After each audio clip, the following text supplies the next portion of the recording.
met. Yeah. And, okay, I don't even know where to start. I have so many things I want to ask you. First, this is Jade Berg, right? Last name? Berg, yeah. Okay, Jade Berg, he's the chef. Yes, you're right. Yes, you heard it right. Chef. He's the chef for the Canadian team. Most teams don't have a chef. So when I heard that the Canadians had a chef and that you have the best date bars in town, he gave me a date bar yesterday and it was so good. Okay, how is Team Canada so blessed to have you? How are you here? It's honestly such a fluke. I do a lot of private residence, a lot of cooking classes, foraging classes, and I had an email come across my desk one day from somebody at SAIT in Alberta saying, there's this job posting for a cook for the national team and you should do that. And I looked at it and I looked at the travel and I went, oh, absolutely. Oh, wow. Like, what a change of pace going from, high-end cooking to, supporting high-performance athletes. And, the biggest piece of the picture, in my opinion, is food. And if we can take that stress off of their plate and, let them focus on their job and feed them so that they can perform, it's a win-win for me and for them. Okay, because normally, I'm remembering when I was competing, it was just straight cafeteria food.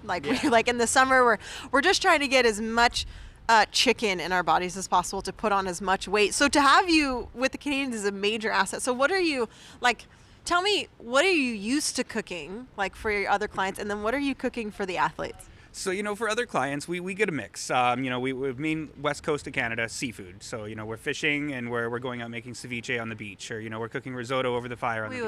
Ceviche on the beach, risotto over the fire. This is not, okay, continue. Yeah, so, we're higher class. We'll do, a 4, 5, 6 course tasting menu.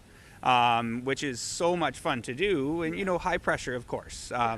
But for these guys, it's very about bulking up, making sure we're getting lots of carbs, lots of protein, and, especially those post-workout snacks, post-run snacks, which is why I'm at the finish line, handing out date bars, high in protein, high in carbs. Let's make sure that we get you guys what you need to perform. So there's still nights where I got to pull out the stops. Well, you say what you need. I know I need so much to perform with this job, so I would appreciate so many things. You need to open up a shop on tour.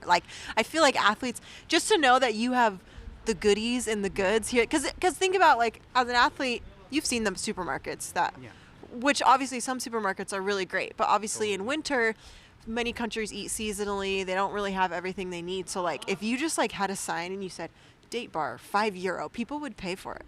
Oh, you know what? There, you got a business opportunity for me. Yeah, a business on the road. But there's nights where we pull out all the stops. I like to do a plated dinner. So in Whistler, we did miso marinated sable fish with wasabi with potatoes. Last week, we did a nice prawn risotto.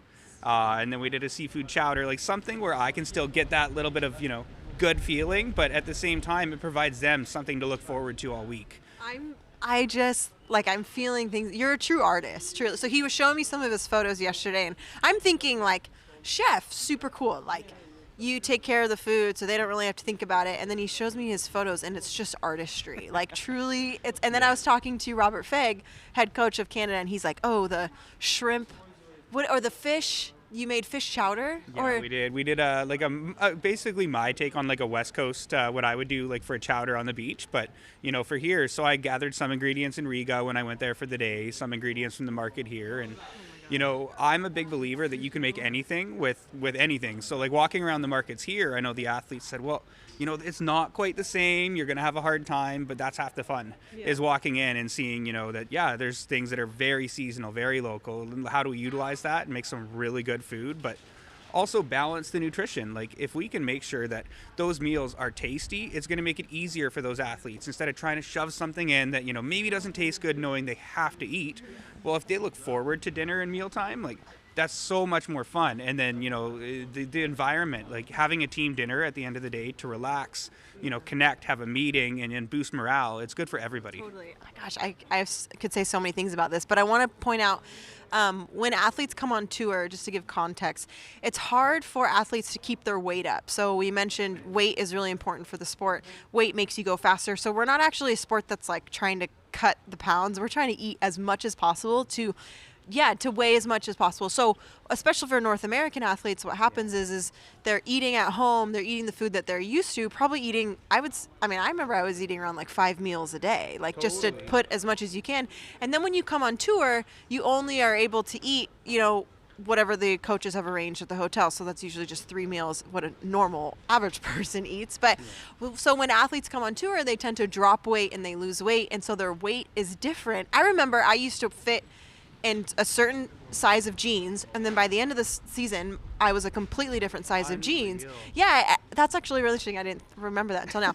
So it's actually really helpful. It's not only helpful because they eat delicious food, but it's a big part of the sport is maintaining those calories, and especially the Canadians are notoriously thin and small. I don't know what it is. We're changing that. Yeah, we're bit by bit changing that. I don't know what it is about Canada. Maybe your health. That's what's interesting, because in normal life it's great, right? Like people are trying to be thin and healthy, but in luge, it's like doesn't really serve you to be thin and like cute. Like you're trying to be like you're trying to like put it on and be a beast at these starts. So absolutely. Yeah. So do you think has it been easier for the athletes having you around?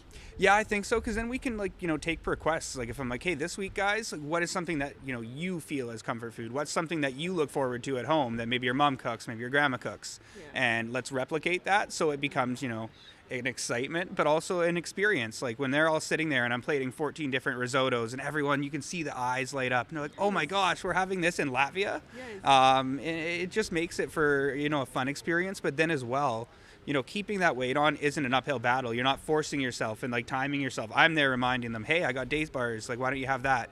I made chili today. It's simmering on the stove at home. So when we go home, you got nice comfort food after being out here, in the rain and the cold. And it's easier to keep those calories coming in when it's not like a forced activity. Okay, last question I want to ask you. You mentioned foraging. We're in Segolda. Have you seen anything that you could forage here? Obviously there's like the coniferous trees, like the pine needles and stuff. And, in the springtime, there'd be a lot more. So if I was to come back in the spring, there'd be mushrooms, like, oyster mushrooms growing on the trees. Wow. There's little peas growing in the ditches. So, in the springtime, I'd walk through and we'd have a bag of stuff. And that's something I hope to do with Team Canada in the spring in Whistler, is take them on a little adventure, show them how to utilize what's in their backyard and do a completely different type of team building, like out in the cold. So when Canada starts winning medals, which you are the missing link. Every country is going to see what Canada's doing, and they're going to start getting a chef on their team, because you really do make such a big difference. So in terms of sliding, when Canada starts getting on the podium, we're going to know it's because of Jade, and hopefully we'll see you coming around again. So anyways, thank you so much for everything that you're doing. You're setting a precedent among the sport, and will we see you for the rest of the season, or we? This is the last weekend for me of the season. It was a trial run this year, and going to Oberhof, there was no accommodations that had a kitchen, so kind of hard for a chef to cook out of a hotel without a kitchen. But I think it's something that in the future we're going to try and build upon, and in the summertime do some cooking classes over Zoom with the athletes to figure out how we can keep that nutrition and make exciting meals at home like that I would make for them here. Cool. Okay, well, you're changing the game. So thank you so much. If you guys see him on tour, come pay him a few euros for these special date bars that he has, because they're so good. So anyways, we're going to continue with our FIL Studio show. We've got some great stuff for you. Go grab a coffee and hang out. We'll have the second run for the women's coming up in just a little bit. We'll see you in a second.